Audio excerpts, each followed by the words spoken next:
can I sit here with you for a while?" In the freezing rain past midnight, a tiny girl soaked to the bone asked that question to a man who was bleeding. He wasn't just any man. He was the kind of man the whole city whispered about, but no one dared to look in the eyes. A mafia boss. She should have run. She should have been terrified. But she didn't. She simply sat down, gently, as if his pain mattered more than her own fear.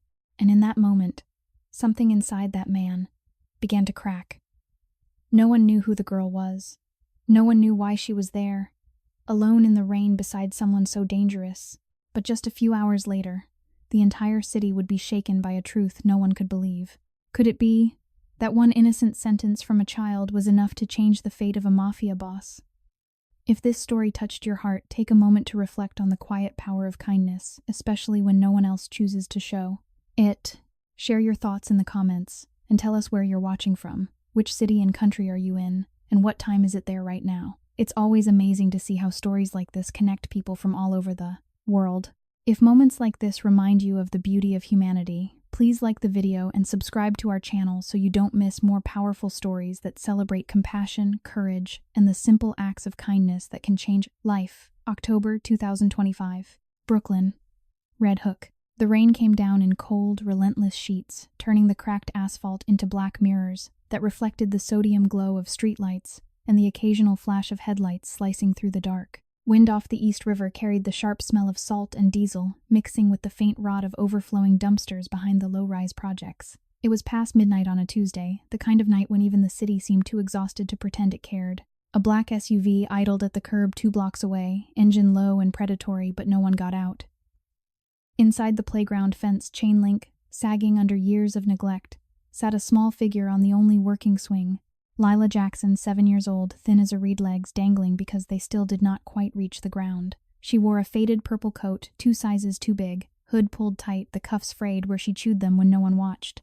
Her sneakers had holes at the toes. Water seeped in with every push of her feet. She had been sent outside 40 minutes earlier because her mother's new boyfriend had started yelling again, and Keisha, voice cracking, had whispered, "Just wait out here, baby." "Mama's handling it. Stay where the light is." Lila did not mind the rain much anymore. It was quieter than the shouting. She rocked slowly, the chains creaking, watching water pool in the dips of the rubberized playground mat. Her stomach hurt, hollow twisting, but she ignored it the way she ignored the cold that lived permanently in her bones. Sleep had become something other people did. At night, she lay on the thin mattress beside her mother, eyes open, counting the cracks in the ceiling until the sky lightened. Tonight she had slipped out with the broken umbrella Keisha kept by the door, the kind with only 3 spokes left. It did almost nothing against the rain, but holding it made her feel like she was doing something useful. That was when she saw him. A man staggered through the gap in the fence where kids had long ago bent the chain link into a permanent entrance. He was tall, broad-shouldered, fair-skinned, his dark hair plastered to his forehead by rain and something darker. Blood. It soaked the left side of his gray wool coat, spreading in uneven blooms. He pressed one hand against his ribs, fingers slick and red, the other arm hanging limp. His breathing came in short, ragged bursts.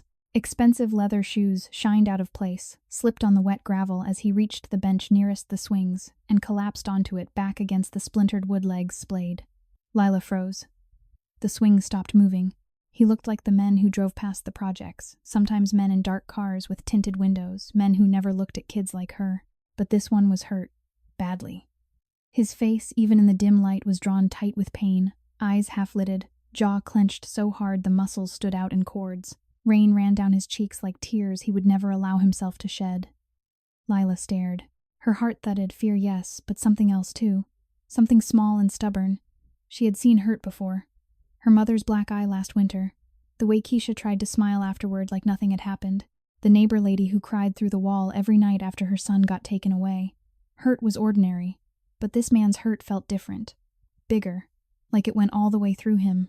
She slid off the swing. The umbrella tilted uselessly, dumping water onto her shoulder.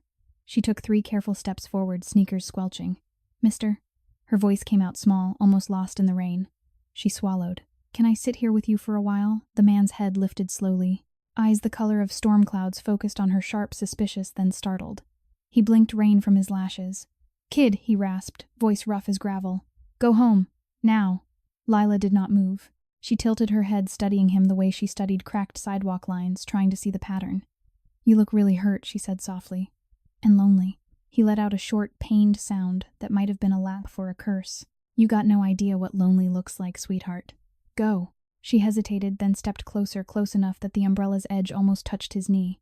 My mama says when someone's hurt real bad, inside or outside, just sitting with them makes the hurt smaller. She lowered the umbrella a little, shielding his face from the worst of the downpour. I can sit. I won't talk if you don't want. Vincent Vince Callahan stared at the child through the haze of pain and blood loss. 48 years old. Head of one of the last old-school operations still holding territory from Bay Ridge to Sunset Park. Construction fronts waste-hauling rackets, protection money that kept half the waterfront quiet. Men feared him. Men died because of him. And now a 7-year-old girl in a too-big coat was offering to sit with him like he was some stray dog caught in the rain. Guilt, old, familiar, never quite buried, clawed up from somewhere deep. He had spent 2 decades building walls of money and violence to keep feelings like this out. Yet here they were, rising like bile. This kid looked half-starved, cheeks hollow, eyes too big for her face, wrists thin enough to snap with a careless grip. Poverty had carved itself into her the way power had carved itself into him. Opposite ends of the same brutal spectrum. He should scare her off. Growl, show teeth, anything to restore the distance. Instead, he heard himself mutter, "You're gonna get sick out here." "I'm already wet," she answered simply, and sat on the far end of the bench, leaving a respectful gap the way she had seen grown-ups do when they did not want to intrude. She folded her hands in her lap. The umbrella rested between them like a shared secret. Vince exhaled through his teeth. Pain flared hot under his ribs, knife wound shallow but messy. He pressed harder, fabric sodden and warm. His vision tunneled briefly. He forced it back. No hospital, no questions. Not tonight. Tony Diamond's crew had made their move bold, sloppy, personal. A message. Vince had walked away from the ambush in Red Hook Wharf with his life, and not much else. Now the rain was washing what remained of his control into the gutter. He glanced sideways. The girl sat perfectly still, watching water drip from the swing chains. No fidgeting, no demands. Just there. Like she understood, waiting was its own kind of bravery. Something cracked inside him, small, almost inaudible. A wall he had forgotten was even there. He had spent years telling himself remorse was weakness, guilt, a luxury he could not afford. But looking at this child, cold, hungry, sitting in the rain because home was louder than the storm, made the lie feel thinner than wet paper. He cleared his throat. "What's your name, Lila?" she whispered, polite, timid eyes flicking to his face, then away. "Lila Jackson." Vince nodded once. "I'm Vince." He did not offer a last name. No need. In certain parts of Brooklyn, the first name was enough. A distant shout echoed from the project's angry male. Lila tensed, shoulders hunching. Vince felt it like a current.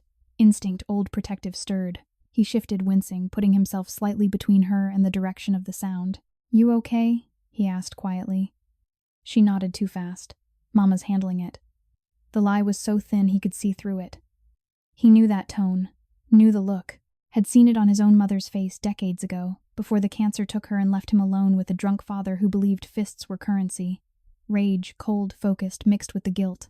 Not at the girl, at the world that let children learn these lessons before they learned multiplication tables. Another shout. Closer. Lila's breath hitched. She looked at Vince, really looked. Fear and curiosity warred in her dark eyes. "Are you a bad man?" she asked, voice barely above the rain. Vince felt the question like a blade between ribs. He could lie. He almost did. Instead, he said, "I've done bad things." She considered that. Nodded slowly. "My mama says everybody's got something bad inside. But some people try to put good on top." He stared at her. Rain dripped from his brow. "Your mama sounds smart." "She is." A tiny smile, fragile, proud. "She's just tired." The wind gusted. Lila shivered violently. Vince moved without thinking, shrugging off his coat with a grimace of pain draping the heavy wool over her shoulders. It swallowed her. She looked up, startled. "You'll freeze," she protested softly. "I've got more coats," he lied. She pulled it tighter anyway. The scent of expensive wool and blood filled her nose. She did not flinch, just sat small and serious, holding the umbrella over both of them now. Minutes passed. The rain eased slightly. From the projects came the sound of a door slamming, then silence, tense, temporary. Vince's head swam. Blood loss. Shock. Something deeper. He looked at the child beside him, malnourished, sleep-deprived, carrying an umbrella with broken spokes, like it was armor, and felt the old violent conflict tear wider inside him. He had built an empire on fear, because fear was easier than regret. Easier than remembering the boy who once promised his dying mother he would never become the man his father was. Yet here he sat, bleeding, broken, protected by a 7-year-old who had nothing but kindness left to give. He closed his eyes briefly. Lila, yeah, if anyone comes looking for me tonight? He paused, searching for words that would not scare her more. You didn't see me. Okay, she looked at him a long moment, then nodded. Okay. But she did not move, did not leave. Vince felt the weight of her trust unearned, undeserved, like a stone in his chest. Guilt surged hot and merciless. Remorse followed older than he was, and beneath both something he had not allowed himself to feel in years. Responsibility. He opened his eyes, looked at her again. Really looked. And in that rain-soaked playground under a broken umbrella, Vincent Callahan, the man who had spent a lifetime running from softness, felt the first quiet, terrifying stir of something he thought he had killed long ago. He wanted to protect her. Not because she was useful. Not because she owed him. Simply because she had sat beside him when the whole world would have walked away. The inner storm raged harder, guilt screaming that he was poison, that touching her life would ruin it. A deeper voice insisting that maybe, just maybe, he could still do one thing right. He did not speak again. Neither did she. They simply sat, two shadows under one failing umbrella, waiting for whatever came next. The rain had eased to a steady drizzle by the time the playground lights flickered on harsh yellow pools that turned the puddles into scattered coins nobody would bother picking up. Lila sat motionless on the bench's far end, knees drawn up inside the too large wool coat that still smelled faintly of blood and expensive cologne. The umbrella rested across her lap, now useless spokes dripping in slow rhythm. She had not spoken again since Vince told her his name. She simply stayed. Vince leaned his head back against the splintered wood eyes half closed, fighting the cold that seeped deeper than the rain ever could. Every breath pulled fire across his ribs. The knife had gone in shallow, thank Christ, but deep enough to remind him how fragile the line was between control and collapse. He had walked away from worse, survived worse, but tonight the pain felt personal, like the city itself had finally decided to collect an old debt. He glanced sideways again. The child had not moved an inch. Thin shoulders hunched against the wind, small hands folded neatly, fingers interlaced the way people do when they are trying very hard not to tremble. Her face, pale, hollow-cheeked, was turned toward the swings, watching water slide off the chains in silver threads. No whining, no questions. Just quiet, stubborn presence. Something twisted hard in Vince's chest, sharper than the wound. He recognized the look. He had worn it himself once, decades ago, sitting on the stoop of a tenement in Bushwick, while his father drank away the rent money inside. Waiting, always waiting, for the yelling to stop, for the door to open, for anyone to notice he was still there. He swallowed. The taste of copper lingered on his tongue. You don't have to stay, he said again, quieter this time. I'm not going to die on you. Lila turned her head slowly. Her eyes, dark, too large for her face, met his without flinching. I know, she whispered. But my mama says when someone's hurt real bad inside or outside, just sitting with them makes the hurt smaller. She paused, then added in that same soft, polite voice adults rarely heard from children anymore, even if it's only a little. Vince felt the words land like stones in still water. Ripples spread outward, stirring things he had spent years drowning in concrete and silence. Remorse, old gnawing, never quite buried, rose like bile. He had told himself long ago that guilt was a tax only weak men paid. That power meant never having to look backward. Yet here was this child, 7 years old, half-starved, dressed in hand-me-downs, so thin they barely held against the October wind, teaching him the one lesson his empire could never buy. Sometimes presence was the only currency. That mattered. He shifted, wincing, as fresh heat bloomed under the makeshift bandage Keisha had pressed against his side earlier. The coat he had draped over Lila still hung off her like a cape. She looked swallowed by it, swallowed by everything. The unfairness of it hit him again, violent, sudden, nauseating. He had houses in 3 boroughs, cars that cost more than most people earned in 10 years, accounts nobody could touch, and this girl had nothing but a broken umbrella and a mother who sent her into the rain to keep her safe from shouting. His jaw tightened. The inner war raged louder now, 2 voices clashing in the dark. You're poison. Touch her life and you ruin it. She sat with you when no one else would. You owe her something. He forced his gaze away, out toward the projects where sodium lights glowed behind cracked blinds. Somewhere in there, Keisha was still handling whatever storm had driven Lila outside.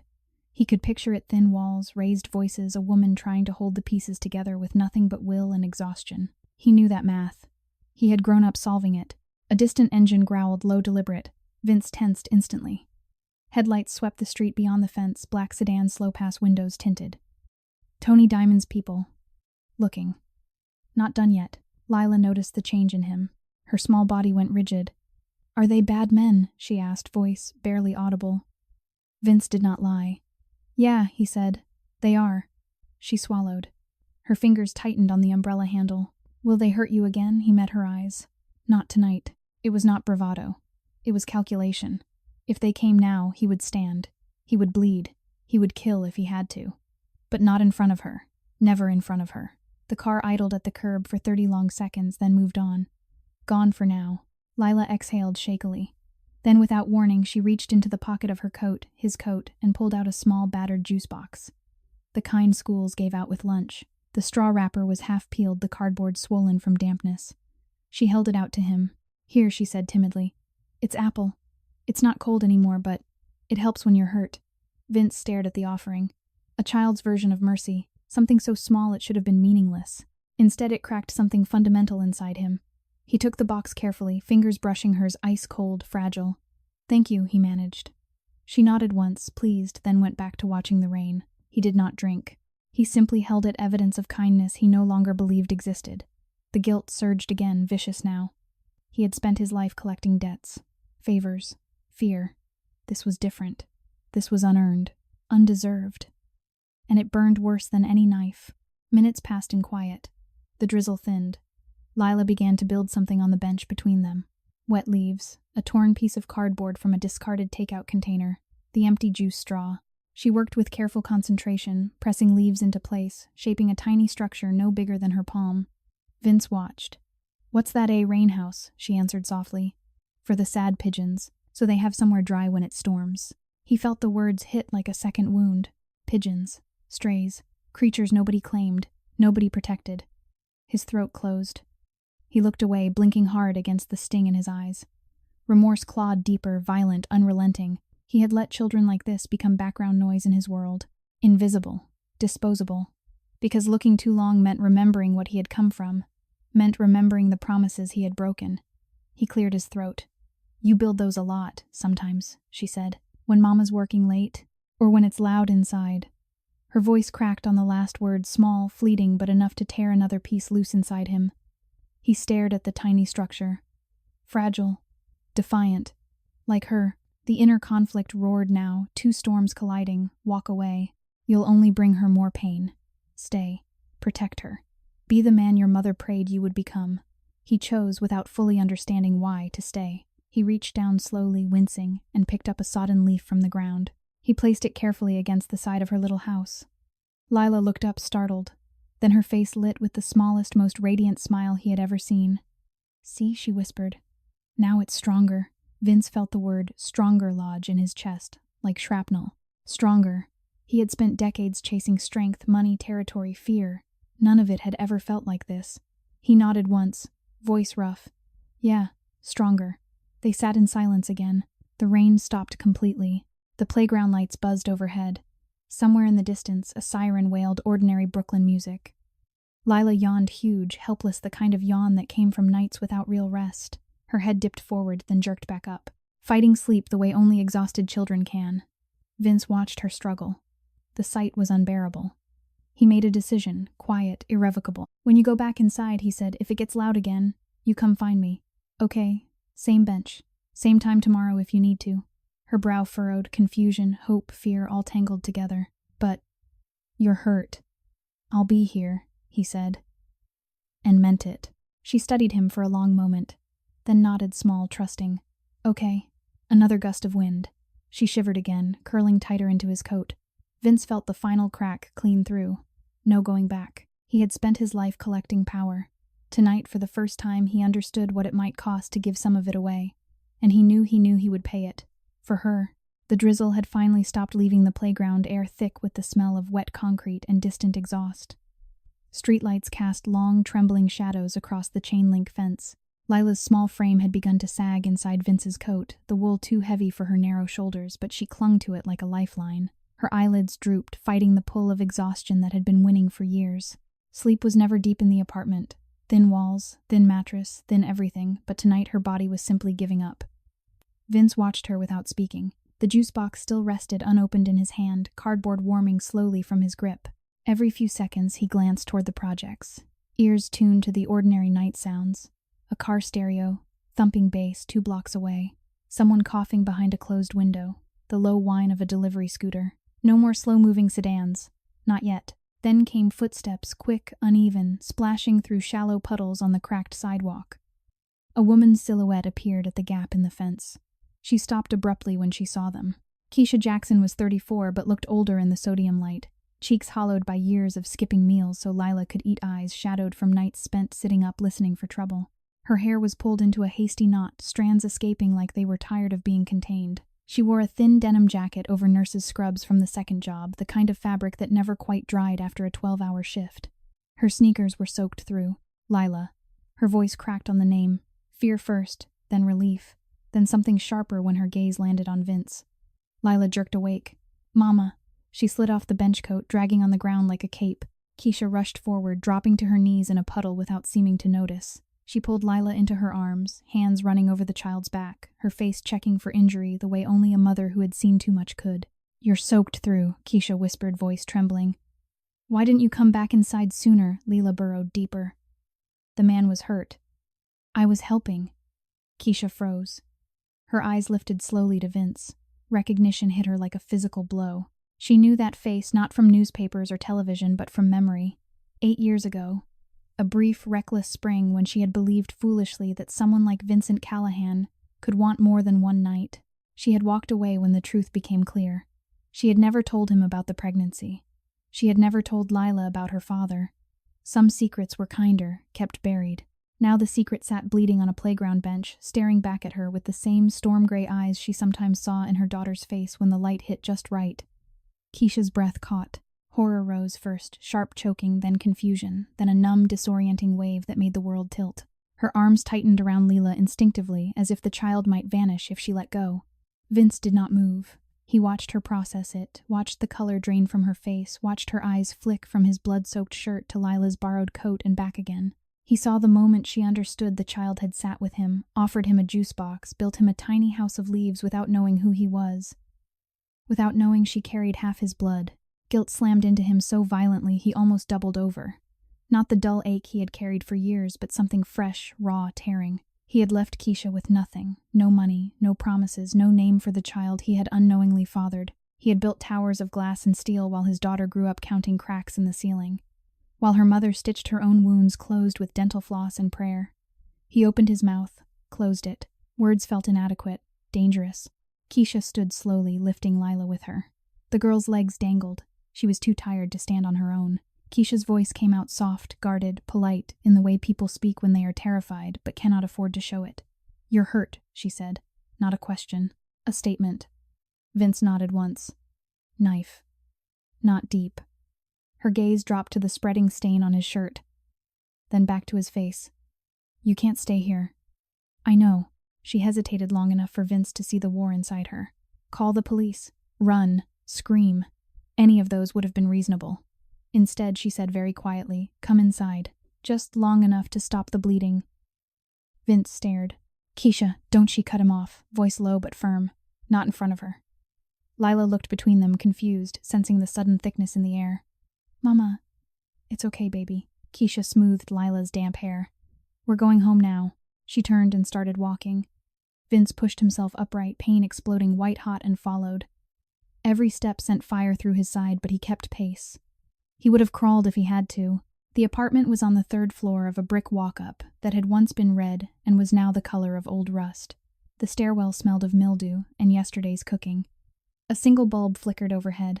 Keisha unlocked the door with shaking hands, ushered them inside, then locked it again twice. The living room was small, crowded, painfully clean. A second-hand couch sagged in the middle. A small television sat on a milk crate. One lamp glowed weakly. No pictures on the walls. No clutter. Everything had a place because there was no room for anything else. Keisha set Lila on the couch. Stay here, sweetheart. Mama's gonna help the man. Lila nodded, eyes wide, clutching the coat around her like armor. Keisha led Vince to the tiny bathroom, barely big enough for one person. She closed the door. The fluorescent light buzzed overhead. She did not look at him while she gathered supplies. A half-empty bottle of hydrogen peroxide gauze from a discount store, first aid kit, dental floss, still in its package. A curved needle she must have taken from the hospital. Her hands moved with practiced efficiency, but they trembled. Vince leaned against the sink. You don't have to do this. I know. She soaked a cloth in peroxide. Lift your shirt. He did. The wound was ugly, jagged, oozing, but clean enough. Keisha pressed the cloth to it without flinching. Vince hissed through his teeth. She worked in silence for several minutes. Then quietly, "She doesn't know. I figured. She can't know. Not yet. Maybe not ever." Vince closed his eyes. The pain in his side was nothing compared to the pain in his chest. "I won't say anything." Keisha's hands stilled. When she spoke again, her voice cracked. "She sat with you. In the rain. With a broken umbrella. Because you looked lonely." Vince swallowed. "Yeah. She's never done that for anyone else." A pause. "She's never had anyone else to do it for." The words landed like punches. Vince felt them tear through every defense he had ever built. Remorse surged, violent, suffocating. He had spent 8 years pretending the past did not exist, pretending choices had no consequences. Now Consequence sat on his couch in a borrowed coat, waiting for her mother to finish stitching up the man who should have protected her from the beginning. Keisha tied off the last stitch with dental floss. "You can't come back here," she said. "Not like this. Not ever." "I know. But if they come looking," her voice broke. "If anyone hurts her because of you, they won't." The promise came out low, fierce. "I swear it." She looked up at him, then really looked. Tears stood in her eyes, but she did not let them fall. "You were different once," she whispered. For a little while, Vince felt something inside him fracture completely. "I know." She stepped back, wiped her hands on her scrubs. "Go. Before she wakes up and asks questions." Vince nodded. He pulled his ruined shirt back on, shrugged into the jacket he had left on the couch earlier, another one, always another one. He paused at the living room doorway. Lila had curled into a ball, a sleep thumb near her mouth, the way she must have done when she was smaller. The coat still swallowed her. Vince looked at Keisha. "Thank you." She did not answer, just watched him leave. He stepped into the hallway. The door closed softly behind him. Outside, the night had turned colder. He walked 2 blocks before the black sedan appeared again, slow, deliberate headlights off. This time it stopped. 3 men got out, Tony Diamond's muscle. One carried a bat, another a tire iron. Vince stopped in the middle of the sidewalk. Blood still seeped through his shirt, but the pain felt distant now. Replaced by something colder, clearer. The lead man smirked. "Boss says hello." Vince's voice was quiet. "Tell him I'm still breathing." They moved. Vince moved faster. No guns, no blood in the street. Just quick, brutal efficiency. Years of training, years of survival. A fist to the throat, a knee to the gut. The tire iron clattered to the pavement. The 3 men ended up on their knees, gasping before they knew what had happened. Vince stood over them, breathing hard. "Tell Tony," he said, "if he touches that playground again, if he comes anywhere near that building, he won't just lose territory. He'll lose everything." They scrambled back to the car. Tires screeched. Gone. Vince looked back toward the projects. 3rd floor window. 1 light still on. He felt it again, that burning, overwhelming need to protect. Not possess. Not control. Protect. Because she had sat with him. Because she had offered him apple juice and a leaf house. Because she was his daughter. And for the first time in decades, Vincent Callahan understood what it might mean to be a father. He turned and walked away into the dark. But he would be back. Tomorrow. Same bench. Same time. The next afternoon arrived gray and heavy, the kind of October day in Brooklyn, where the sky seemed to press down on the rooftops like a lid on a simmering pot.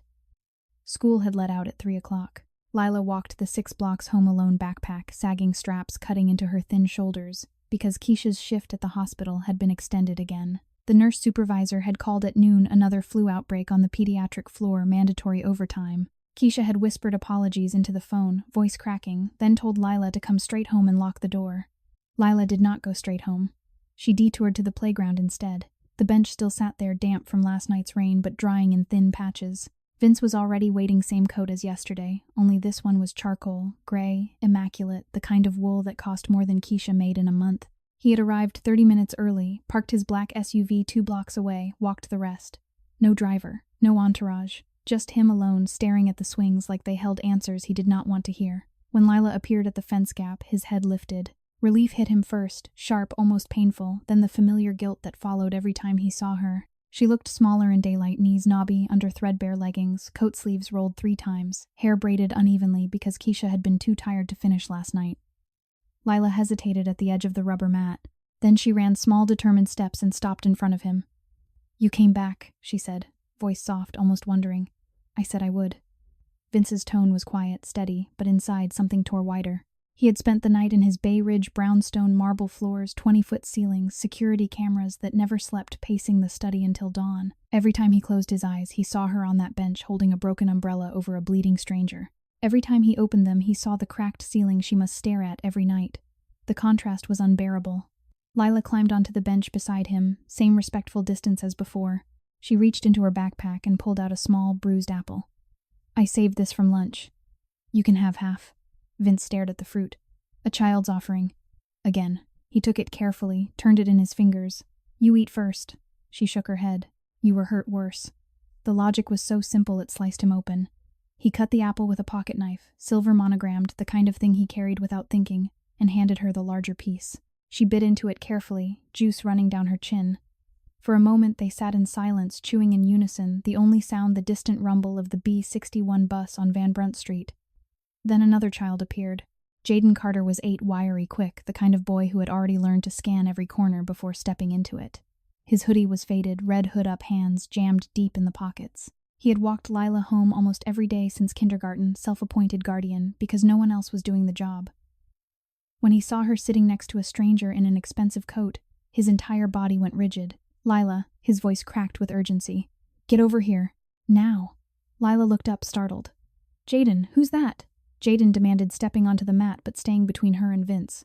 His eyes sharp, suspicious, locked on the man. "You okay? I'm okay," Lila said softly. "This is Vince. He was hurt last night. I helped him." Jaden's gaze flicked to the faint bruise on Vince's jaw, the careful way he held his side. Then back to Lila. "You don't know him. He's nice," she whispered. Jaden stepped closer to her. "Nice people don't sit alone in playgrounds bleeding. Nice people don't wear coats that cost more than our rent." His voice dropped lower, fierce with the protectiveness only children who have already lost too much can muster. "Rich white guys in fancy cars, they don't help kids like us. They hurt them, or they use them. You know the stories. You heard Mama talk about it." Lila's face crumpled, confusion, fear, the first real doubt since last night. She looked at Vince, then back at Jaden. "But he came back. He promised." Jaden grabbed her hand. "Promises don't mean anything when they come from men like him. Come on. We're leaving."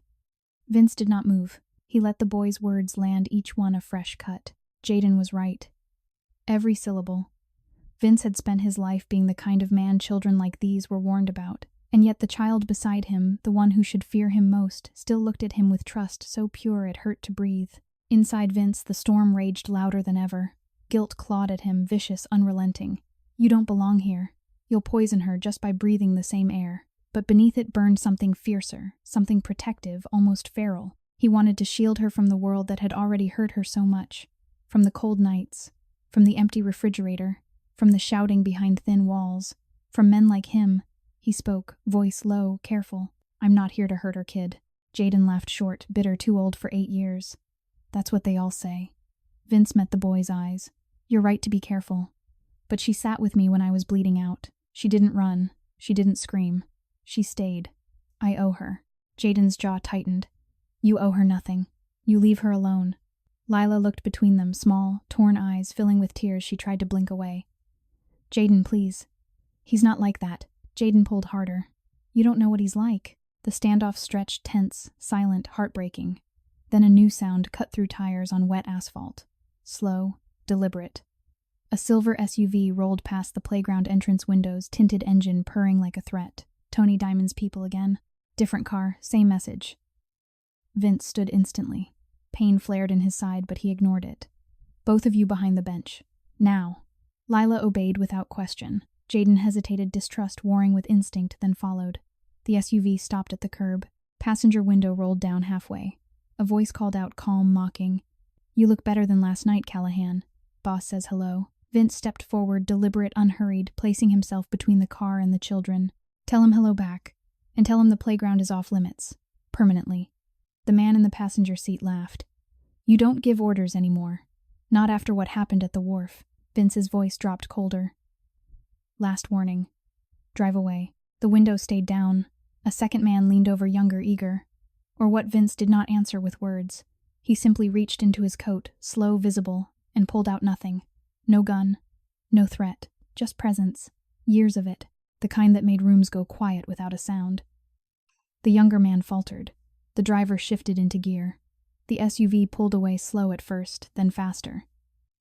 Vince exhaled. Turned back. Lila was peeking over the bench, eyes wide. Jaden stood beside her, still suspicious, but something had shifted. He had seen the way Vince moved. Not in anger. In protection. Lila whispered they were bad men. Yeah, Vince said. They were. Jaden stared at him a long moment. Then quietly, you didn't let them see us. Vince met the boy's eyes. No, I didn't. Silence again. Thick. Heavy. Lila reached out, small hand trembling, and touched Vince's sleeve. Thank you. The touch burned through wool, through skin, straight into the fracture inside him. He felt it, the overwhelming, consuming surge of something he had never allowed himself before. Not possession, not ownership. Love, fierce, protective, terrifying in its intensity. Love for a child he had not known existed until yesterday. Love that hurt worse than any knife. He knelt slow, careful, bringing himself to her level. You don't thank me, he said softly. You just stay safe. Okay, she nodded.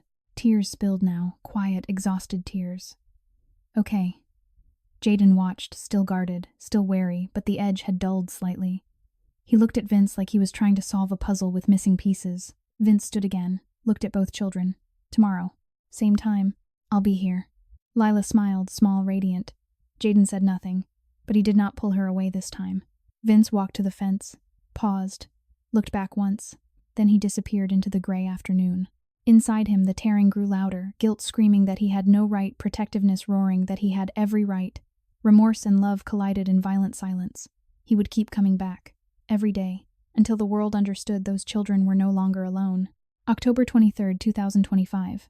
Brooklyn wore its autumn like a bruise leaves, the color of dried blood scattered across sidewalks, wind sharp enough to cut through thin jackets and thinner hope. The temperature had dropped overnight. Keisha had left for her morning shift at 5:30, kissing Lila's forehead in the dark, whispering, "Lock the door, baby. Eat the last of the cereal. Mama will bring something home tonight." There was no cereal left. The box had been empty for 3 days. Lila had pretended to pour it anyway, rattling the cardboard for the sound. She walked to school with Jaden backpack lighter than usual. No lunch, no snack, just a cracked water bottle and a spiral notebook with half the pages torn out for kindling on colder nights. Jaden noticed. He always noticed. He slipped her half his peanut butter sandwich when the crossing guard wasn't looking. Lila ate it slowly, savoring every bite, eyes down so no one would see the tears that came uninvited. Vince watched from across the street, parked in a nondescript gray sedan. He rarely used windows, tinted just enough to disappear into the city. He had not slept. The stitches pulled every time he breathed too deeply. Worse was the ache inside, deeper, relentless.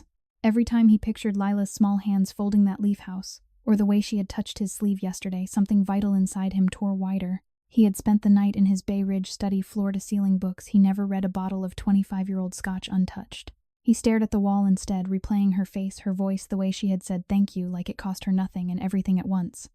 Love, fierce, consuming, terrifying, had rooted in him overnight. Not the shallow affection of possession, but something primal, protective, almost holy. It terrified him because he knew what men like him did to things they loved. They broke them. They lost them. They turned them into collateral. Yet he could not walk away. Every instinct screamed to stay, to shield, to fix what he had never even known was broken. His phone buzzed. Marco, his consigliere. Vince answered without greeting. "It's done," Marco said. Voice low. "The inspector's body was found an hour ago. Construction site off Columbia Street. Single gunshot. They're already saying it was you." Vince closed his eyes. "Evidence plenty. Shell casings with your prints lifted from a glass at Vesuvio last week. Security footage doctored to show your car nearby. Witness statements from 2 of Tony's guys claiming they heard you give the order." Vince's grip tightened on the wheel. "Tony's moving fast. He's moving desperate," Marco corrected. "Federal RICO task force has been sniffing around his public housing contracts for months. He needs a bigger target. You're it." Vince watched Lila and Jaden disappear through the school doors. "Keep the lawyers on standby. No statements, no moves. I'll handle it." He ended the call, sat in silence. The inner war exploded, guilt, screaming that this was his fault, that his world had finally reached out and touched her. Protectiveness roaring that he would burn everything to keep her safe. Remorse clawed deeper than ever. He had spent decades telling himself the violence stayed contained in warehouses, back rooms, territories drawn in chalk nobody else could see. Now it bled into daylight, into her life. By noon the news had broken. Local station's first breaking city inspector found dead in Brooklyn. Then the bigger outlets picked it up. By 2 o'clock, his name was everywhere. Whittaker Ventures executive linked to murder investigation, no wait, wrong name. Callahan. Vincent Callahan. Suspected in the execution-style killing of a city building inspector who had been investigating safety violations at a Red Hook housing project. The same project where Keisha sometimes picked up extra cleaning shifts. Vince drove to a quiet side street near the waterfront. Parked. Watched. The news alerts stack on his phone. Photos of the crime scene. Photos of the inspector, mid-40s family man, smiling in an old department headshot. Photos of Vince grainy surveillance from years ago, the only ones the press could find. No recent pictures. He had always been careful about that. Then came the knock on the window. 2 men in cheap suits, FBI. Badges flashed. Mr. Callahan, we need to talk. Vince lowered the glass halfway. Lawyer first. The taller agent leaned in. We can do this the easy way or the hard way. Your choice. Vince met his eyes. Hard way. They left, but not before slipping a card under the wiper. Subpoena. 24 hours. He drove back toward the school. Dismissal was at 3:30. He parked across the street again, same spot. Watched. Lila emerged first, head down, shoulders hunched against the wind. Jaden beside her, talking fast, gesturing.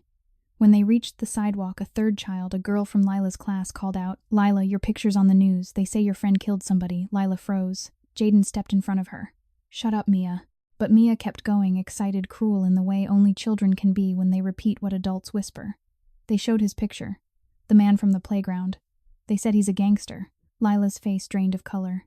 She looked wildly around, searching for him, for anyone. Her backpack slipped from one shoulder.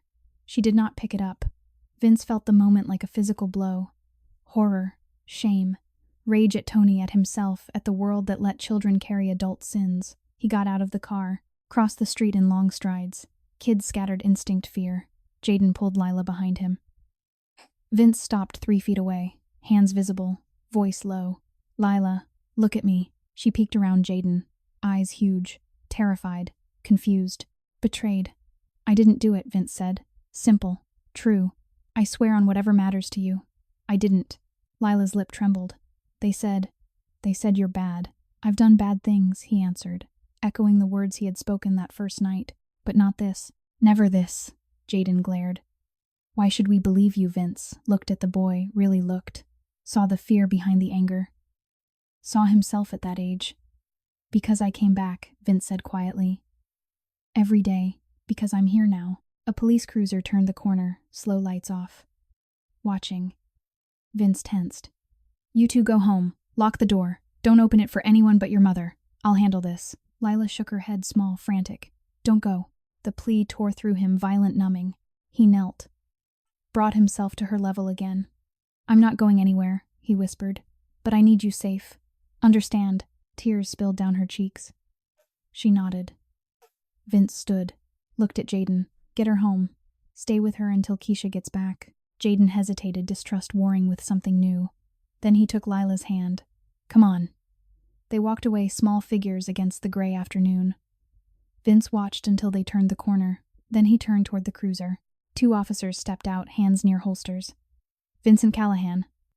He nodded once. You're coming with us. Vince lifted his chin. Call my lawyer first. They cuffed him, careful, professional. No roughness, not yet. As they led him to the car, he glanced back toward the projects. 3rd floor window. Curtain twitched. Keisha had come home early. She stood there watching. Face pale. Hands pressed to the glass. Vince met her eyes across the distance. I'm sorry, he thought. I'm so damn sorry. The cruiser door closed. Inside him, the tearing reached a new depth, guilt and love colliding in a silent explosion that left nothing whole. He had come to protect her. Now he might be the reason she lost everything. October 24th, 2025. The sky over Red Hook had cleared to a pale, cold blue that made everything look sharper, more exposed. The temperature hovered just above freezing. Wind off the harbor carried the bite of coming winter. Lila had not slept. Neither had Keisha. The apartment had felt smaller than ever after the police cruiser drove away, with Vince inside handcuffs glinting in the afternoon light, his eyes finding hers through the window for one long, silent second. Keisha had stood frozen at the glass, until the car turned the corner, then slid down the wall and cried without sound so Lila would not hear. Lila had not cried. Not yet. She had simply sat on the floor beside her mother, small hand on Keisha's knee, waiting. Waiting was what she knew best. School had been unbearable. Whispers followed her down hallways. Drawings on lockers, stick figures with guns' names scrawled in marker. Teachers had looked at her with pitying eyes and extra kindness that felt like pity too. By dismissal, she had walked home alone. Jaden kept back by a teacher for talking in class and slipped straight to the playground instead of the apartment. The bench waited empty. She sat anyway, pulled her knees up, wrapped her arms around them. The coat Vince had given her still smelled faintly of wool, and him clean, expensive safe. She buried her face in the collar and breathed. Minutes passed, or hours. Time blurred when hunger and fear lived in the same body. Then footsteps heavy, deliberate. Not running, not sneaking. Vince appeared at the fence gap. He looked different in daylight, without shadows to hide in. Tall, broad. The charcoal coat hung open now. Beneath it a dark sweater cashmere, probably the kind that cost what Keisha earned in 3 months. No visible bandages, but he moved carefully, favoring his left side. His face was drawn, eyes shadowed from lack of sleep, but steady. Always steady when he looked at her. Lila lifted her head. "They let you go. Lawyer worked fast," he said quietly. "No charges yet. Just questions." She nodded, small, uncertain. They said you killed a man." Vince knelt in front of her, slow wincing once, bringing himself to eye level. "I didn't. Someone wants it to look that way. Someone who wants me gone." Lila searched his face. "Why? Because I'm in the way." He paused. "And because I'm trying to change." The words hung between them, simple, enormous. Lila did not understand all of them, but she felt the weight. She reached out hesitant and touched the sleeve of his coat. "You came back anyway. I promised." Her lip trembled. Then she leaned forward and wrapped her thin arms around his neck. Sudden, fierce, the way only children can hug when trust has finally broken through fear. Vince froze. Then his arms came up slowly, carefully circling her small back. He held her like she was made of glass. The scent of her cheap shampoo, faint soap, the lingering sharpness of hunger hit him like a memory he had spent decades running from. Love surged, burning, overwhelming, almost violent in its intensity. This child, this fragile, starving, exhausted child had chosen him, had sat with him, had trusted him when the whole world screamed warnings. The remorse that followed was cataclysmic. He had left her to grow up in cold and hunger while he slept on Egyptian cotton sheets. He had built walls of money and fear while she built leaf houses for pigeons. He pulled back just enough to look at her. "You're cold." She nodded, shivering now that the adrenaline had ebbed. Vince shrugged off his coat, cashmere this time, soft as a whisper, and draped it over her shoulders. It swallowed her completely. She disappeared inside it like a bird in a nest. From the corner of the playground, Jaden appeared, hood up, hands in pockets, watching. He had followed her after all. He did not come closer. Just stood, arms crossed, eyes narrowed, but he did not leave either. Vince noticed. "Your friend doesn't trust me. He's scared," Lila whispered. "For me." Vince nodded. "He's right to be." Lila looked up, eyes wide, curious beneath the fear. "Are you really a bad man?" Vince exhaled slowly. "I was. For a long time. I hurt people. I took things. I told myself it was necessary." He paused. "Then I met you." She tilted her head. "Me, you sat with me when I was bleeding. You gave me apple juice. You built me a house out of leaves." His voice roughened. "No one's ever done that for me. Not once." Lila's eyes filled. "I just didn't want you to be alone." The simplicity of it shattered him. He pressed his forehead gently to hers, brief, careful. "You're not alone anymore either. Not if I can help it." Jaden took one step forward, then stopped. "You can't promise that." Vince looked at the boy. "I'm trying." Jaden's jaw worked. "Trying isn't enough when people die." The words landed hard. Vince felt them echo every promise he had broken in his life. A low engine rumble interrupted another black SUV rolling past the playground entrance. Slow. Watching. No one got out this time. Just a reminder.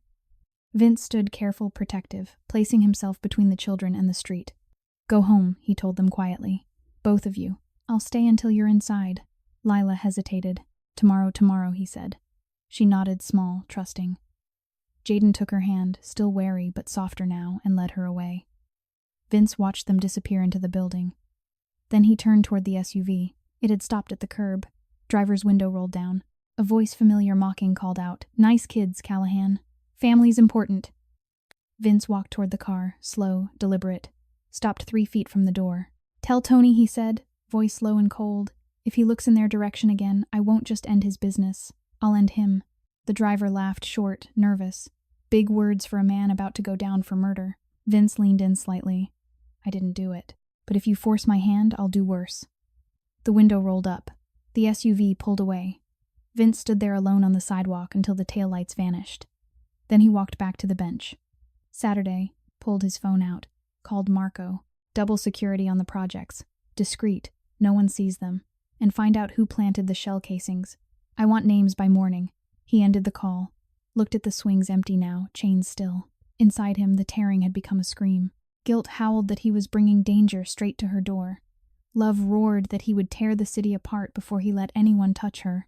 Remorse burned hottest of all. He had lived in luxury while she starved, slept warm while she shivered, collected power while she collected nothing. He closed his eyes. Tomorrow he would come again. And the day after. And the day after that. Until she understood she was no longer invisible. Until he understood he might finally be forgiven. The wind had turned vicious overnight, sweeping off the harbor with a salt-toothed bite that found every crack in the project's windows. Inside apartment 312, the radiator hissed uselessly cold to the touch, since the building superintendent had forgotten to order oil again. Keisha had left for her overnight shift at 6 o'clock, kissing Lila's forehead in the dark, promising to bring home milk and bread if the hospital cafeteria had any leftovers. Lila had nodded, pretending not to notice the way her mother's hands shook from hunger and exhaustion. By 7:30, the apartment was unbearable. The thin blanket Keisha had draped over both of them before leaving did nothing against the draft that slipped under the door like an unwelcome guest. Lila sat on the floor beside the mattress, knees drawn up, wearing every layer she owned. 2 pairs of socks with holes at the heels, leggings patched at the knees, the oversized cashmere coat Vince had given her last week. It still smelled faintly of clean wool and safety. She pressed her face into the collar and tried to remember what warmth felt like. Jaden had come over at 8, his mother working doubles too, bringing half a bag of stale pretzels they shared in silence. They had talked about school, about the whispers that still followed Lila in the hallways, about whether Vince would really come back today. At 9 o'clock the knocking started. Not polite, not patient, hard, rhythmic, the kind that made the thin door rattle in its frame. Lila froze. Jaden stood first, small, body tense, protective. "Stay here," he whispered. The knocking grew louder. A voice, male unfamiliar, called through the wood. "Keisha Jackson, open up. We need to talk about your daughter." Lila's heart slammed against her ribs. She knew that tone. The same tone the landlord used when rent was late. The same tone the school counselor used before asking questions nobody wanted to answer. Jaden cracked the door chain still on. 2 men stood in the hallway, one broad-shouldered, wearing a dark hoodie pulled low. The other slimmer suit jacket over jeans smiled too calm. "Mrs. Jackson home?" the suited one asked. "She's working," Jaden said, voice steady despite the tremor in his hands. The smile widened. "Then we'll wait inside." Jaden tried to close the door. The broad man's foot shot forward, blocked it. The chain snapped like thread. Lila screamed, small, sharp, instinctive. They moved fast. Too fast. The broad man scooped Lila up like she weighed nothing. She kicked, thrashed nails raking across his cheek. He grunted but did not let go. Jaden lunged small fists, flying only to be caught by the second man, arm pinned behind his back. "Easy, kids," the suited one said. "We're just taking a little ride. Your friend Mr. Callahan needs to learn what happens when he interferes." Lila's world tilted, dizzy, numb, spinning. Horror flooded her, cold, choking, absolute. She could smell the man's cologne, cheap, sharp, and the sweat beneath it. She could feel the press of his coat against her cheek, rough and foreign. She screamed again, wordless, desperate, but the sound muffled against fabric as he clamped a hand over her mouth. They carried them down the stairs, quick, quiet, practiced. A black van waited at the curb, rear doors open. Lila and Jaden were pushed inside. Zip ties around wrists, tape over mouths. The doors slammed. The van pulled away. Inside Vince's Bay Ridge brownstone, the phone rang at 9:12. Marco voice tight. They took the kids. Red Hook. Witnesses saw 2 men matching Tony's crew. Black van. No plates. Vince felt the world narrow to a single point. He was already moving keys and handcoat half on before Marco finished speaking. "Where last sighting headed toward the old warehouses off Columbia. They're not being subtle. Tony wants you to know." Vince's heart slammed, violent tearing, a storm inside ribs that still ached from stitches. Love and terror collided in a white-hot explosion.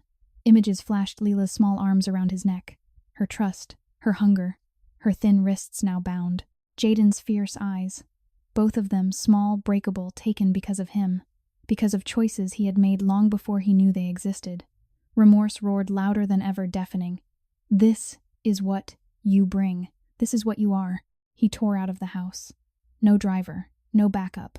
Just him alone in the gray Mercedes engine, screaming as he floored it toward Red Hook. The warehouses sat like rusted skeletons along the water, silent, forgotten, perfect for messages no one was meant to hear. The van was parked behind the third building, doors still open. 2 men stood outside, smoking casual, waiting. Vince did not slow down. He slammed the Mercedes into park 20 feet away, engine still running, and stepped out. The smokers straightened. One flicked his cigarette away. "Boss said you'd come." Vince walked forward, slow, deliberate, hands visible. No gun, no threat, just presence. "Where are they?" inside, the second man said. "Safe. For now." Vince stopped 5 feet away. "Let them go." The first man laughed short, ugly. "Tony says you walk away from his business, or the kids don't walk away at all." Vince's voice dropped low, cold, lethal. "You hurt them, there isn't a corner of this city you can hide in." The laughter died. Inside the van, Lila heard his voice muffled through tape and terror. She thrashed again, wild, desperate tears streaming. Jaden beside her, eyes blazing, trying to work his wrists free. The broad man from earlier climbed back in, angry now. "Shut them up." He reached for Lila. Vince moved. No warning. No hesitation. He crossed the distance in 3 strides, caught the first man's wrist midair, twisted hard. Bone cracked. The man screamed. Vince drove an elbow into his throat, precise, controlled, dropping him without a sound. The second man lunged, fist swinging. Vince ducked, drove a knee into the man's midsection. Air exploded from lungs. The man folded, gasping, helpless. Vince was already inside the van. He saw them, Lila and Jaden, bound, taped eyes wide with terror and hope. He tore the tape from Lila's mouth, first gentle shaking. "I've got you," he whispered. "I've got you." She sobbed, once broken, then threw herself against him. Arms around his neck, face buried in his chest. "You came."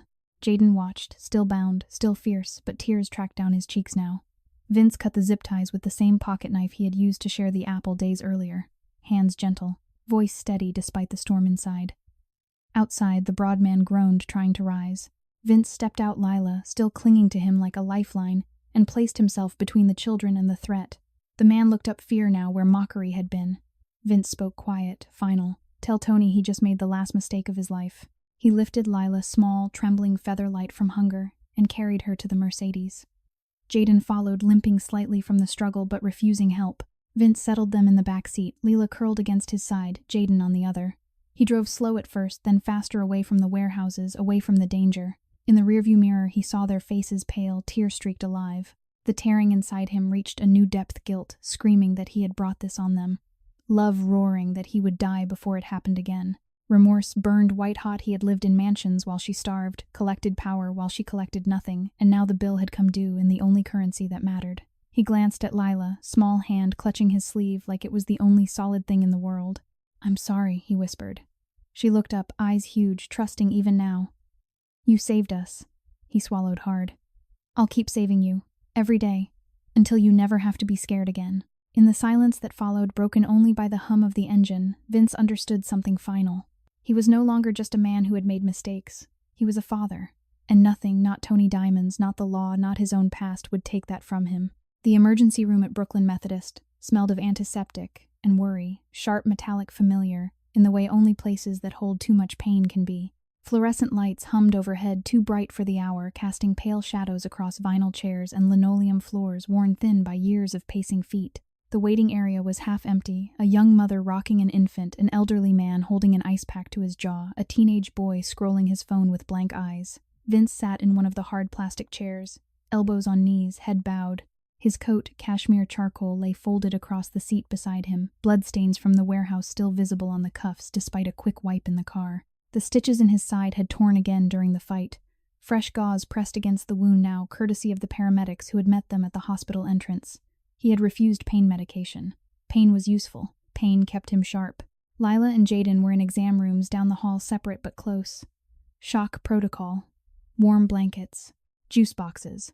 Soft voices asking gentle questions. Lila had clung to Vince's hand until the nurse gently pried her fingers away, promising she would be right back. Jaden had gone willingly, silent, watchful, but not before looking back at Vince with something new in his eyes. Not trust exactly, but the beginning of it. Keisha had arrived 20 minutes earlier, still in scrubs from her overnight shift hair, escaping its knot, face gray with exhaustion and terror. She had not spoken to Vince beyond a single shattered word before rushing past him to the nurse's station. Now she moved between the 2 rooms like a woman trying to be in 3 places at once. Vince watched her through the glass doors. watched the way she touched Leela's forehead, smoothed Jaden's hair, asked the same questions over and over in a voice that trembled but never broke. He felt every movement like a fresh wound. She had raised their daughter alone while he had slept between silk sheets in houses that could have sheltered 20 families like hers. The disparity was no longer abstract. It was flesh and bone, and hunger and fear. A doctor emerged, middle-aged, tired, kind eyes behind wire frames. He spoke to Keisha first. They're both stable. No serious injuries. Bruises, scrapes, elevated heart rates from stress. The little girl's malnourished severely. We're running blood work. She's been running on empty for too long. Keisha's hand flew to her mouth. Vince heard the small choked sound she made, quiet, private, devastating. The doctor continued gently. We'll admit her overnight for observation. Fluids, nutrition. The boy, too, he's dehydrated. You can stay with them. Keisha nodded, mechanical numb, then turned. Her eyes found Vince across the waiting room. She walked toward him, slow, deliberate, stopped 3 feet away. They're going to be okay, she said, voice thin. For now. Vince stood careful, respectful. I'm sorry. She looked at him, really looked. Saw the blood on his cuffs. The fresh gauze peeking from beneath his sweater. The shadows under his eyes that matched her own. You almost died for them, she whispered. I'd do it again. Silence stretched, thick, painful. Keisha's gaze dropped to the floor, then lifted again. There's something you need to know. Vince waited. She took 1 step closer, voice so soft it barely carried. Lila, she's yours. The words landed like a second knife, clean, deep, twisting. Vince felt the world tilt. Breath stopped. Heart slammed against ribs hard enough to bruise. He stared at Keisha, searching her face for denial, for mistake, for anything but truth. She gave him none. 8 years ago, she continued, voice cracking now. That spring. Before everything got bigger. I found out after I left. I didn't tell you. I couldn't. You were already gone into the life, into the power. I thought she'd be safer without you knowing. Vince's knees buckled. He caught himself against the wall, cold tile against palm. The hallway spun. Numbness spread from his chest, outward, violent, disorienting. Dizziness. Loss of balance. A roaring in his ears, louder than any fight he had ever been in. His daughter. The child who had sat with him in the rain. The child who had offered him apple juice and built him a house of leaves. The child who had just been kidnapped, bound, taped, terrified because of him. Because of choices he had made before she was even born. Guilt crashed over him, tidal, merciless. Remorse followed, sharper, hotter, tearing through every defense he had ever built. He had lived in luxury private jets, waterfront views, bank accounts with too many zeros, while his own flesh and blood had gone to bed hungry. While she had shivered under thin blankets. While she had learned to wait for footsteps that never came. He slid down the wall, slow, graceless, until he sat on the linoleum, head in hands, shoulders shaking with something he had not allowed himself since childhood, silent, wrenching sobs. Keisha watched, tears streaming now.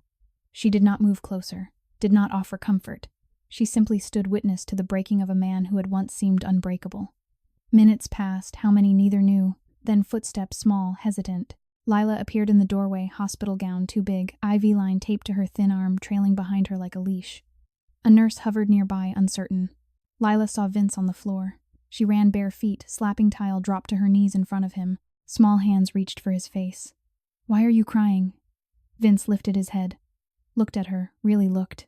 Saw the hollow cheeks, the dark circles, the way her collarbones stood out sharp beneath skin. Saw himself in her eyes, storm gray, searching. He took her hands, gentle, trembling. Because I love you, he whispered, and I should have been here sooner. Lila's brow furrowed confusion, wonder, the first flicker of understanding. You're... My dad. Vince swallowed hard. Nodded once. She stared at him, long searching. Then she leaned forward, slow, careful, and pressed her forehead to his. It's okay, she whispered. You came now. The words destroyed him. He pulled her close arms around her small frame, careful of the IV line.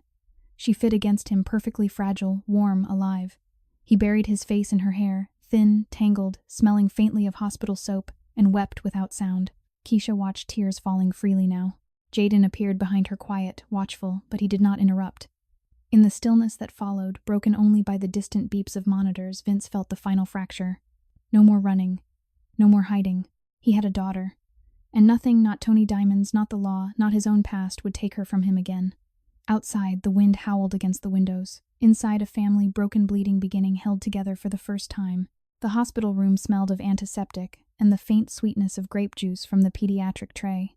Afternoon light slanted through half-closed blinds, striping the white sheets where Lila lay, curled on her side, small body dwarfed by the bed.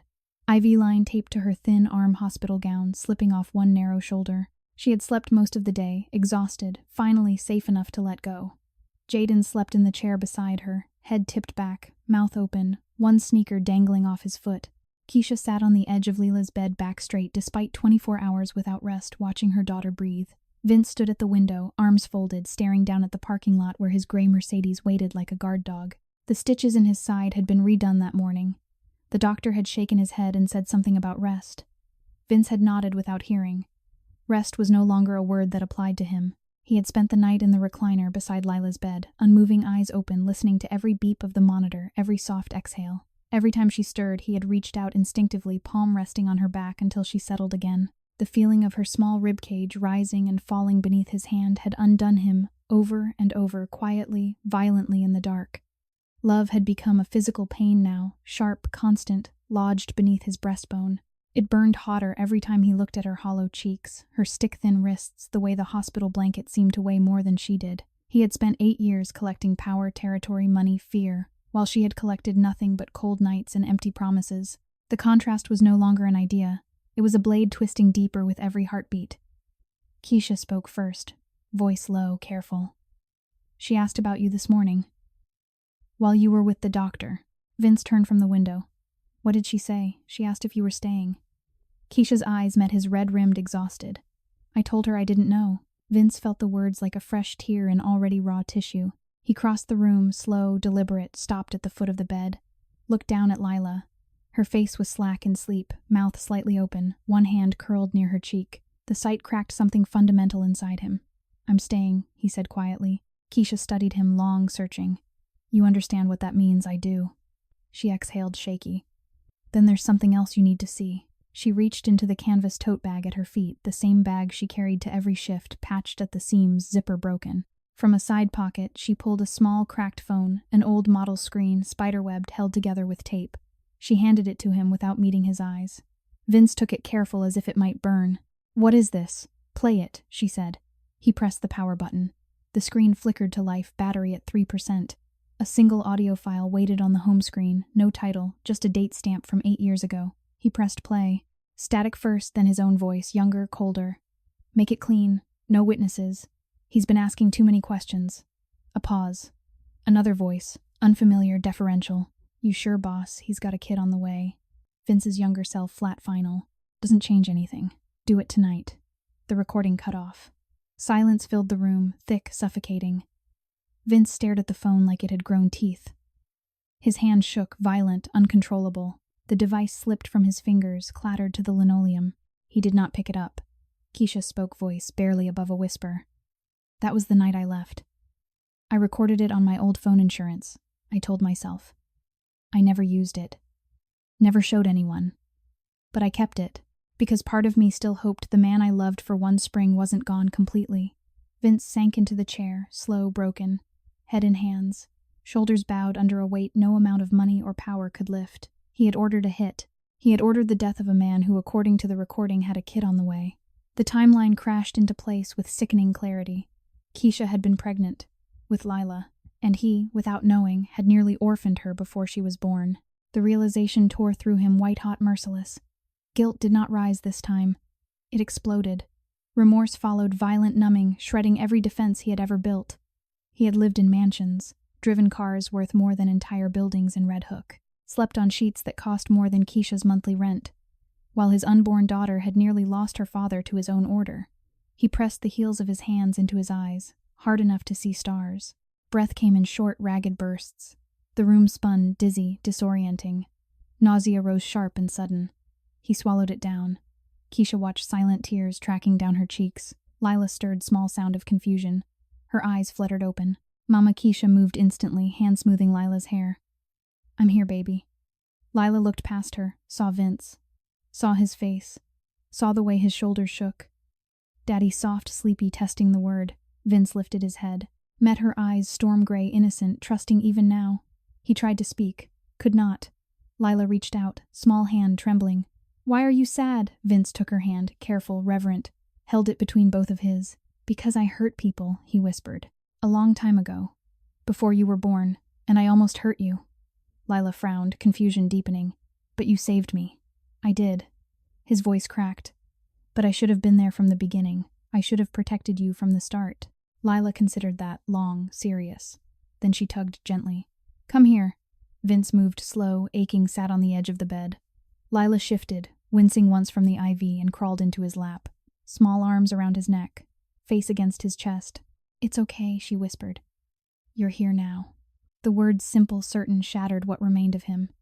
He wrapped his arms around her, gentle, protective, and wept openly for the first time since he was a boy. Silent, wrenching sobs that shook his entire frame. Keisha watched, tears falling freely. Jaden woke, blinked, saw the scene, and said nothing. Just watched. In the quiet that followed, broken only by the soft beeping of monitors, Vince understood something final and irrevocable. He could no longer hide behind power. He could no longer run from remorse. He had a daughter, and he would spend every remaining day making sure she never again knew hunger, cold, or fear. Outside, the wind howled against the hospital windows. Inside, a broken man began slowly, painfully to rebuild. October 31st, 2025. Halloween fell on a Thursday that year, but no one in the projects noticed. No jack-o'-lanterns glowed on stoops. No children ran door to door in plastic masks. The wind still carried salt and diesel from the harbor, and the temperature refused to climb above freezing. Inside the hospital room, the fluorescent lights had been dimmed for evening. Lila slept again, curled on her side, one small hand tucked under her cheek, the IV line finally removed that afternoon. Jaden had been discharged an hour earlier. His mother had come quiet, grateful, still wary, and taken him home with a bag of hospital snacks and a promise to return tomorrow. Keisha sat in the chair beside Lila's bed, knees drawn up, arms wrapped around herself. She had not changed out of her scrubs. Dark circles carved deeper shadows beneath her eyes. Vince stood at the window again, back to the room, hands in his pockets, shoulders rigid. The cashmere coat lay folded over the recliner. Beneath it, he wore a simple black sweater that still cost more than Keisha's monthly rent. The disparity was no longer background noise. It screamed. The recording had played on loop in his mind for 24 hours. His own voice, younger and colder, ordering a death that would have orphaned the child, now sleeping feet away.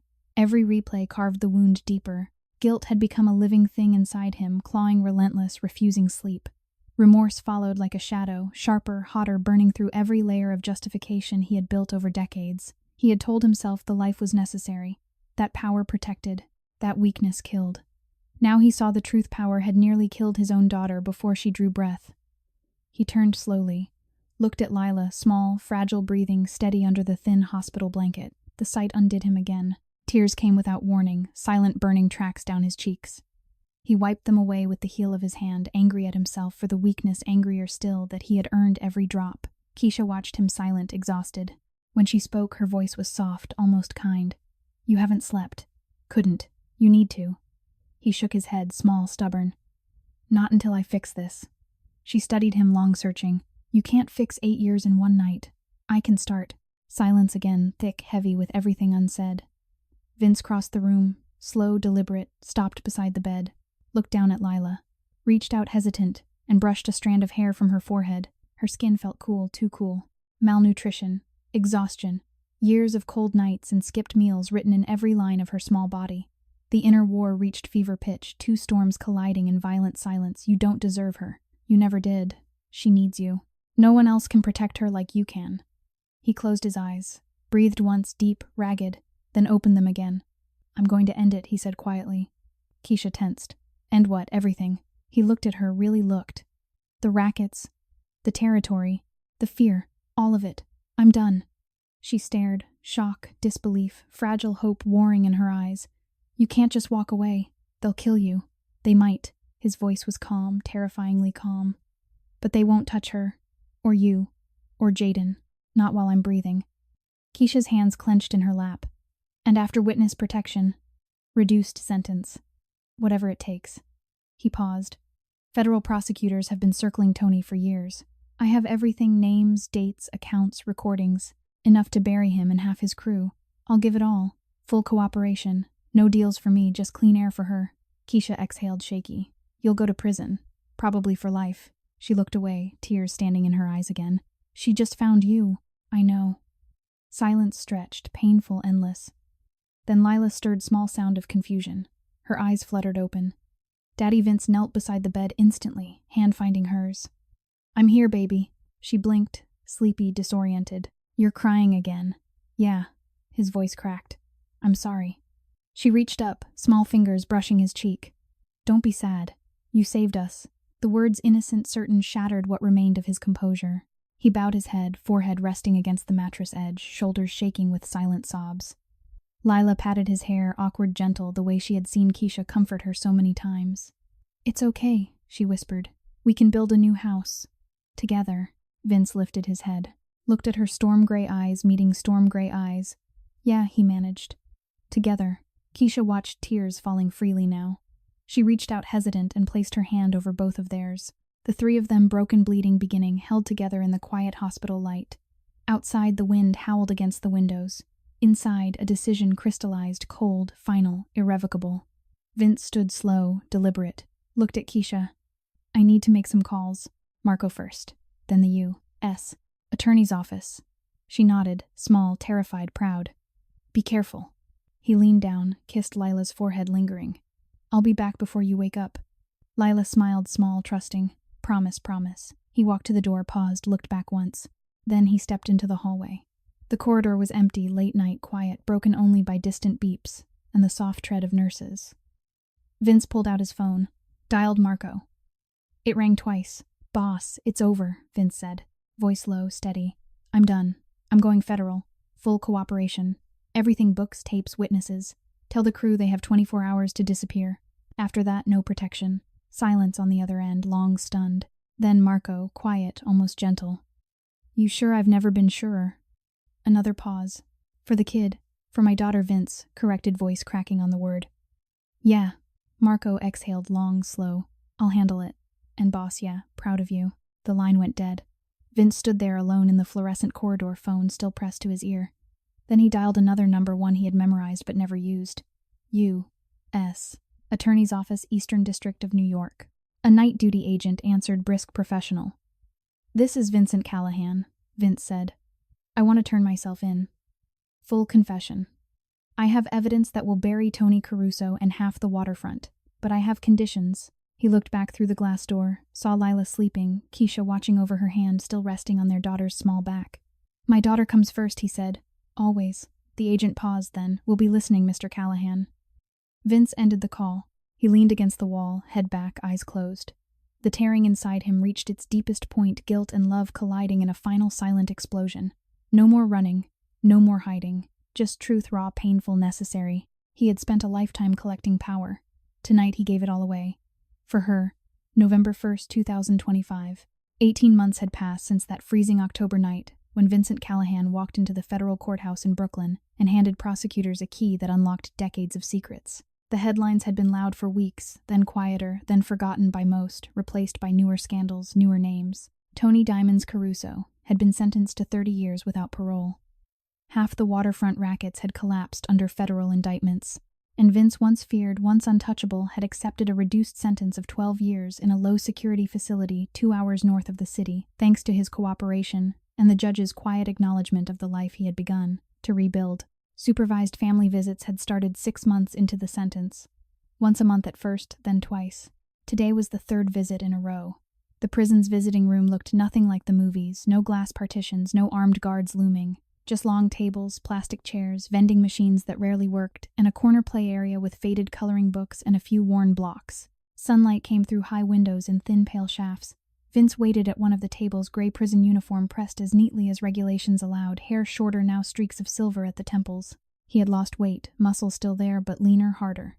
The scar on his left cheek from the warehouse fight had faded to a thin white line. His hands, once used to giving orders, now rested flat on the table, palms up, waiting. The door opened. Lila walked in, first 9 years old, now still small for her age but no longer hollow-cheeked. Keisha had cut her hair into a neat bob. It bounced when she moved. She wore a purple sweater Keisha had bought secondhand but washed until it looked new, and jeans that finally fit. Her sneakers, white with one pink lace, were clean. She carried a small canvas bag slung over one shoulder. Jaden followed 10 now taller shoulders, broader still, watchful but softer around the eyes. He wore a hoodie the color of autumn leaves and carried a folded piece of paper in his hand. Keisha came last, still tired, still beautiful in the quiet way that survives hard years. She smiled when she saw Vince, small, real, and guided the children forward. Lila reached him first. She did not run. She walked steady sure and climbed onto the bench beside him without asking, wrapped her arms around his neck, pressed her cheek to his. "Hi, Daddy," she whispered. Vince closed his eyes, held her gentle, reverent. "Hi, baby girl." Jaden stood a step back, awkward, shifting weight from foot to foot. Then he stepped forward and held out the folded paper. "We finished it," he said quietly. "The playhouse, at the playground, me and Lila and Mom." Vince took the paper, careful as if it might dissolve, unfolded it slowly. A crayon drawing a small wooden house with a slanted roof, a door painted, red windows with flower boxes. 3 stick figures stood in front, 2 children and a tall man. Above them in careful letters, "Strong houses need more than one person." Vince's throat closed. He traced the lines with one finger, slow, reverent. "It's beautiful," he managed. Lila leaned against him. "We used real wood this time. From the lumberyard. Mom said it was okay because you paid for it before you went away." Vince looked at Keisha, question in his eyes. She nodded. "The last clean money? You insisted.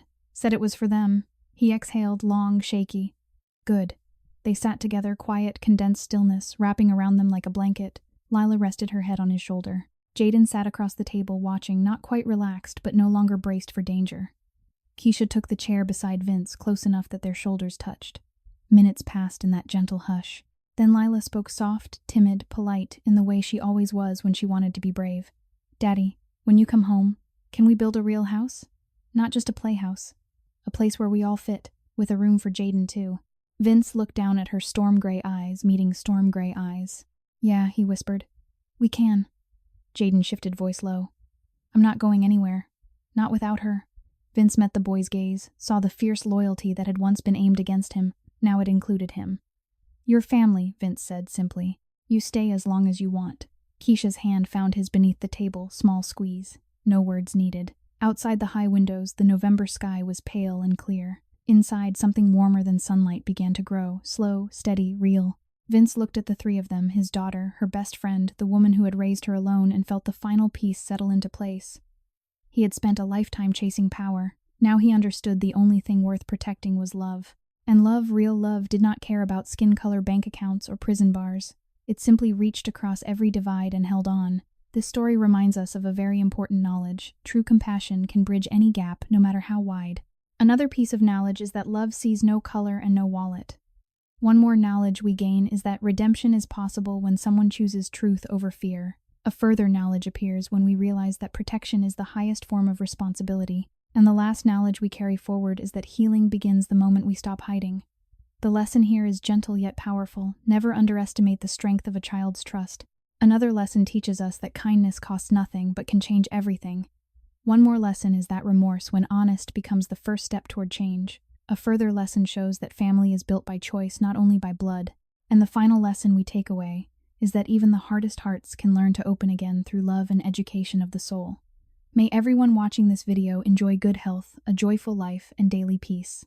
If this story touched your heart, please subscribe to the channel, like this video, and share it with someone who needs to hear that love and compassion can rise above wealth and poverty. Tell us in the comments, how did this story make you feel? Does it remind you of anything in your own life? Share your emotions. We read every comment and truly listen to the feelings deep in your hearts. Thank you for being here with us today. Goodbye for now, and we promise to see you again in the next video. Disclaimer: all stories on this channel are fictional and created solely for entertainment purposes. Any resemblance to real people, events, or places is purely coincidental.